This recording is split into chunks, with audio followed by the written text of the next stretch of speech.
अस्सलाम वालेकुम मोअज़्ज़ज़ ख़वातीन हज़रात, सिंधी फिल्म संसार जे हिक ख़ासि शुमारे साण अवां जी ख़िदमत में हाज़िर आहियूं। परवरदिगार जे पारां इंसान खे जेके हुनर मुंतक़िल थींदा आहिनि उहे कंहिं नेमत खां घटि कोन हूंदा आहिनि। तव्हां ॾिठो हूंदो त मुख़्तलिफ़ मैदाननि जिन में बाकमाल शख़्सियतूं उरूज हासिलु कंदियूं आहिनि ऐं उन उरूज जे पोयां हिकिड़ो तवील सिलसिलो महिनत जो हूंदो आहे जेको असांखे नज़र ईंदो आहे। असां वटि वतन अज़ीज़ में ऐं ख़ासि तौर ते सिंध में जेको फूक वारो साज़ आहे उनजी पंहिंजी अहमियत, पंहिंजी हिकु अफ़ादियत आहे।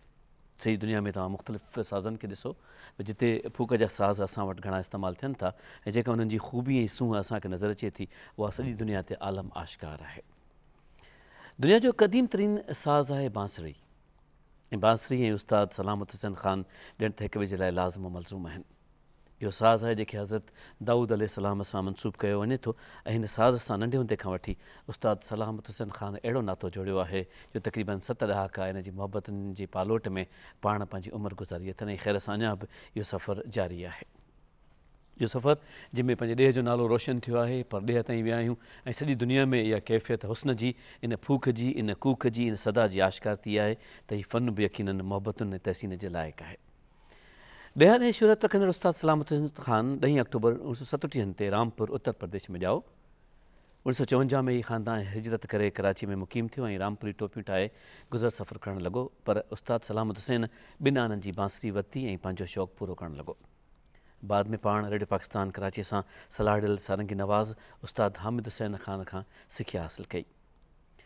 महान बांसुरी नवाज़नि दीबू भट्टाचार्य ऐं पन्ना लाल खां मुतासिर उस्ताद सलामत हुसैन 1 साल रेडियो पाकिस्तान हैदराबाद ते बि गुज़ारियो, जिते उस्ताद मोहम्मद जुमन जी सोबत में रही घणो कुझु सिखी वरिताईं।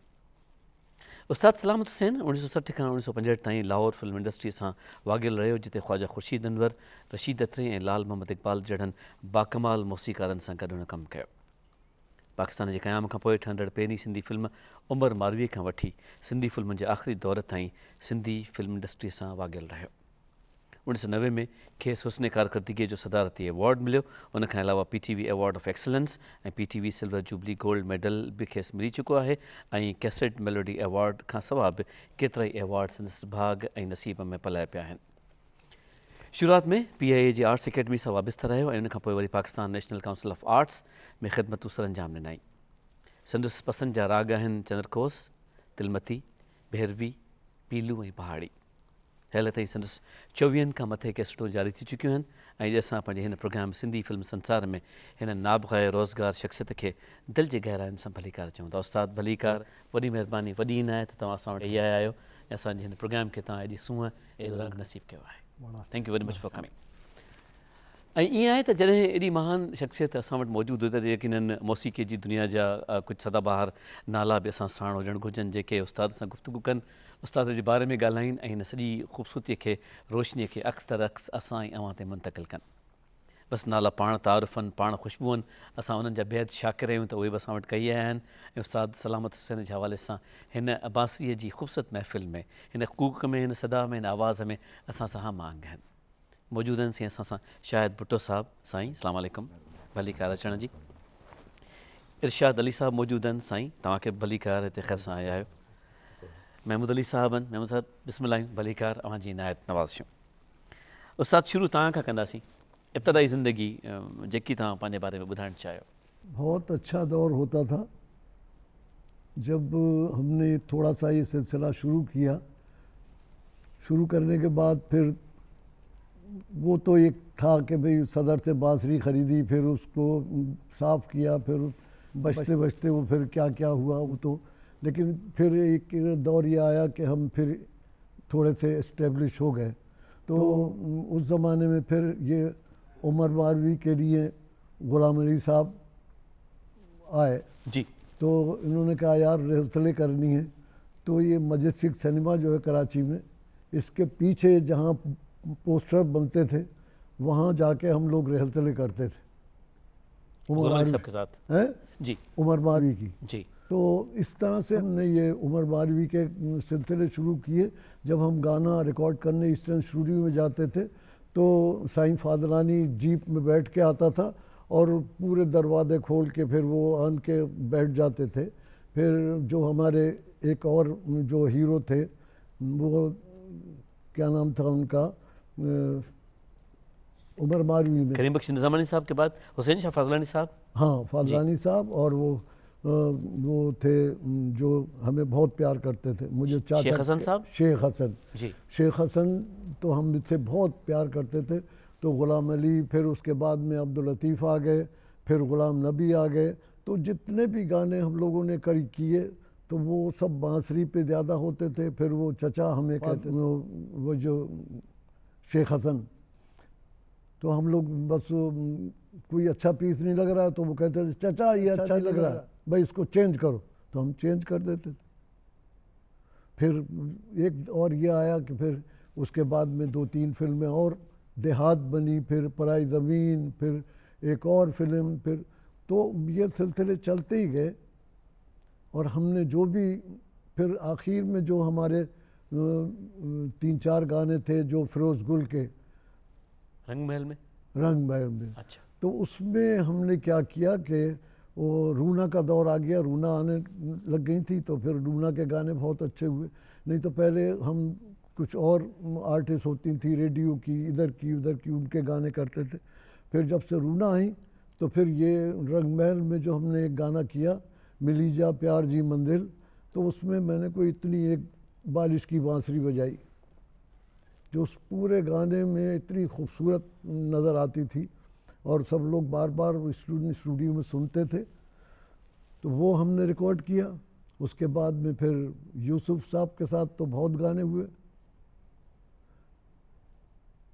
फिर यूसुफ साहब के साथ बाहर भी हम लोग गए, हमारे साथ फिर कितने मुल्कों में यूसुफ साहब और ये अपने हमीद अखुन साहब, मुमताज़ मिर्ज़ा साहब, तो 8-8 मुल्कों के दौरे पे, कभी मॉस्को, कभी लंदन, कभी कहीं। शायद साईं सलामत साहब ई बाबा तमामु वॾा माण्हू आहिनि, गुरू माण्हू आहिनि, ऐं जेको साज़ वॼाइनि था ई बांसुरी, अॼु जी शुरूआत ख़ासि तौर ते फ़िल्मी कल्चर जे हवाले सां हिंदुस्तान में 3 माण्हू ॾाढा इम्पॉर्टेंट रहिया। नंबर 1 पूनालाल घोष, जंहिंजो साईं नालो वरितो, ऐं हरी प्रसाद चौरासिया, ऐं जोजो जेको हिन वक़्तु ऑर्केस्ट्रा जी दुनिया में उते छायल आहे। सॼे हिंदुस्तान में ऑर्केस्ट्रा जा जेके बि गाना आहिनि उहे सभु जोजो जा वॻल आहिनि। सो इहे 3 माण्हू अहिड़ा माण्हू हुआ जंहिं हिकिड़े फोक साज़ खे, लोक साज़ खे फिल्म इंडस्ट्री में जेको आहे इन कयो। उन खां अॻु में कॾहिं बि जेको आहे हीअ को क्लासिकल टाइप जेके आहिनि, या मतिलबु लेंदी प्रोसीजर में ही वॼण वारो साज़ कोन हुयो। सही। नंढी ट्यून्स 5-10 मिंटनि जूं, पर कलाक 2 कलाकनि ताईं का शइ वॼे जेके आहिनि, इहे वाहिद 3 मास्टर साहब जिन जे करे जेको आहे उहो थियो। ऐं पार्टीशन खां पोइ जेको आहे नी सलामत साहिबु ई हिकिड़ो वाहिद जेको आहे मूंखे लॻे थो त बांसुरी नवाज़ आहे, जंहिं जेको आहे न फ़क़ति सिंधी फिल्मूं, बलोची फिल्मूं, पश्तो फिल्मूं, उर्दू, पंजाबी, ही वाहिद माण्हू आहे जंहिं सभिनी फिल्मुनि में सभिनी मौसीक़ारनि सां सभिनी सूबनि में कमु कयो आहे। जी। ऐं जीअं त घणो जेको आहे साईं जो अरसो जेको आहे उहो रहियो हैदराबाद, त ज़ाहिर आहे अॻु में ई सिंधी म्यूज़िशियन, सिंधी कंपोज़र सां बि हिननि जी अलॻि सलॻि जेके आहिनि उहे तमामु जेकी आहे घणी रही जेकी आहे। ऐं सिंधी फिल्मुनि में जेको आहे तमामु घणो हिननि जो कंट्रीब्यूशन आहे। ऐं उनजो सबबु हिकिड़ो इहो बि आहे त मुंहिंजे ख़्याल आहे त ऑर्केस्ट्रा जे वॼाइण जे हवाले सां या फिल्मी मौसीक़ी जे हवाले सां सलामत साहब वाहिद आर्टिस्ट हुयो जेको उन्हनि जो पूरा कंदो हुयो। छाकाणि जो फिल्म इंडस्ट्रीअ में हिकु या ॿ बार कंहिं फ्लूट जा अची विया कंहिं गाने में। अच्छा, ॿी नंबर ॻाल्हि इन साज़ खे हिकिड़ो ॿियो बि कमु वरितो वियो जेको अॻे कंहिं कोन वरितो हुयो, उहो इहो त फिल्म में बैकग्राउंड म्यूज़िक थो। वाह वाह वाह वाह वाह वाह। इन साज़ खे बि तमामु घणो हिंदुस्तान, पाकिस्तान, सिंधी फिल्मुनि में, मुख़्तलिफ़ ड्रामनि में अॼुकल्ह त जेको आहे उहो यूज़ कयो वियो जेको आहे। ऐं हिननि जी तमामु जेकी आहे उहा वॾी कंट्रीब्यूशन आहे त पंहिंजे वक़्त जा तमामु माया नाज़ जेके आहिनि उहे कंपोज़र्स ऐं सिंगर्स सां हिननि खे कमु करण जो मौक़ो मिलियो। ऐं हिननि जे बारे में छा ॻाल्हाए सघूं था। तमामु नंढड़ा माण्हू आहियूं असीं हिननि जे शाहिद भुट्टो साहब ज़िक्र कनि पिया उस्ताद सलामत हुसैन साहब जिन जो पाण बि ख़ैर असां वटि मौजूदु आहिनि, पर चाहियूं था त निगाह विझूं कुझु स्क्रीन ते ऐं उस्ताद जी परफॉर्मेंस कुझु असां वटि रिकॉर्डेड मौजूदु आहे। पंहिंजी अखियुनि में तोखे विहारियां, सदा तोसां मां गॾिजी गुज़ारियां मुंहिंजा साईं सिंधी टोपीअ वारा।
शाह साहब जी सर कीअं लॻो छा चइजे चवण लाइ लफ़्ज़ त आहिनि ई कोन जी हुकुम सलामत साहब जी माशाल्लाह बहुत बड़े फनकार हैं जी उस्ताद सलामत हुसैन ये अपने काम के अपने नाम के अपनी पर्सनैलिटी के अपनी शख्सियत के एक ही हैं।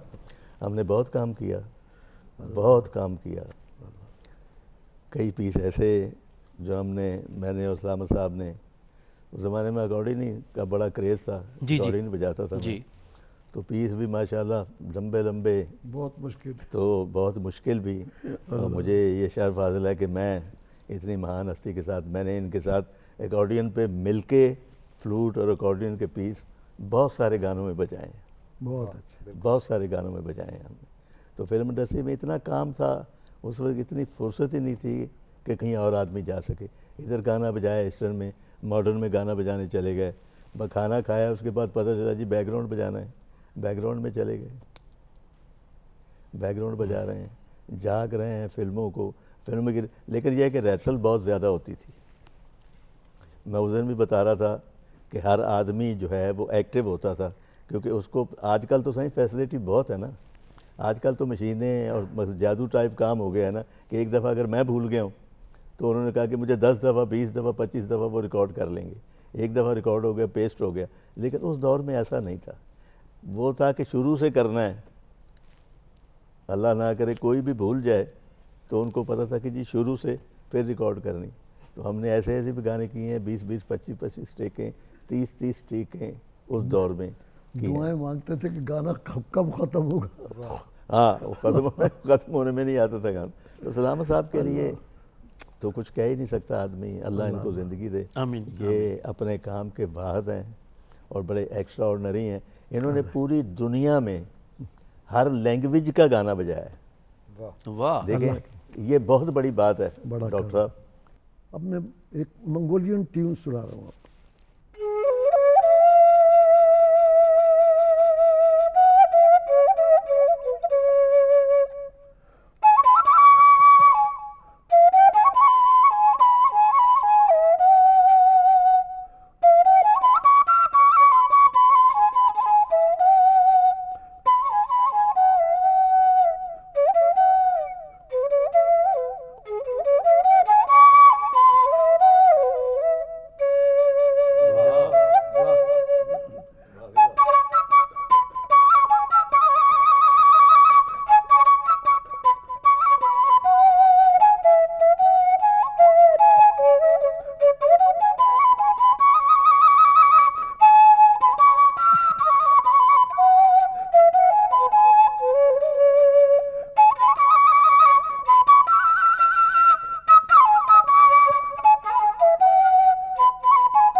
वाह वाह, क्या बात।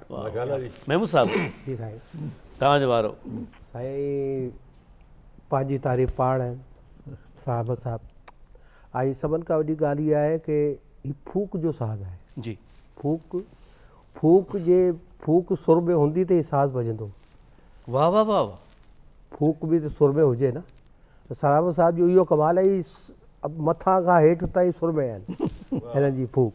ऐं अदा जॾहिं प्रोग्राम कंदो हो ज़फ़र अली ख़ान साहब, त सभिनि खे उजाड़ंदो हो लेट जेका ईंदा हुआ, पर सलामत साहब खे कॾहिं कोन झाड़ियो, कि मूंखे ख़बर आहे हीअ करे वठंदो, ईंदो त कमु करे वठंदो। कमाल जा उस्ताद आहिनि ऐं कमाल जा फ्लूट प्लेयर आहिनि। असांजी असासो आहे साईं, अल्लाह ताला हिननि खे सलामत रखे, ख़ुशि रखे। ॾाढो सुर में आहिनि, वाह। ऐं कंप्लीट म्यूज़िशियन आहिनि, कंप्लीट। मुज़िज़ नाज़रीन, असांजा ही जेके महिरबान वजूद मौजूद आहिनि, जेके फ़न मौसीक़ी जे हवाले सां हेॾे ख़ूबसूरत इस्तारनि खे इस्तेमालु कनि पिया था, त चाहियूं था त उस्ताद जी हिकु ॿी कंपोज़िशन ते बि निगाह विझूं ऐं उन ते ई पंहिंजे पहिरें हिसे मां अव्हां खां मोकिलायूं। उस्ताद सलामत हुसैन जे हवाले सां असांजी ख़ासि नशिस्त आहे। इंशाअल्लाह अज़ीम ईंदड़ हफ़्ते हिन नशिस्त जे ॿिए भाङे में अव्हांजी ख़िदमत में हाज़िर थींदासीं। सदाबहार धुन आहे मुंहिंजा मारू किथे मलीर किथे, उनजी ख़ूबसूरती खे महसूसु कयूं था। पंहिंजो ख़्यालु रखिजो पिया। इंशाअल्लाह अज़ीम वरी मिलंदासीं। इजाज़त ॾींदा फ़ी अमान अल्लाह। अल्लाह वाहिद।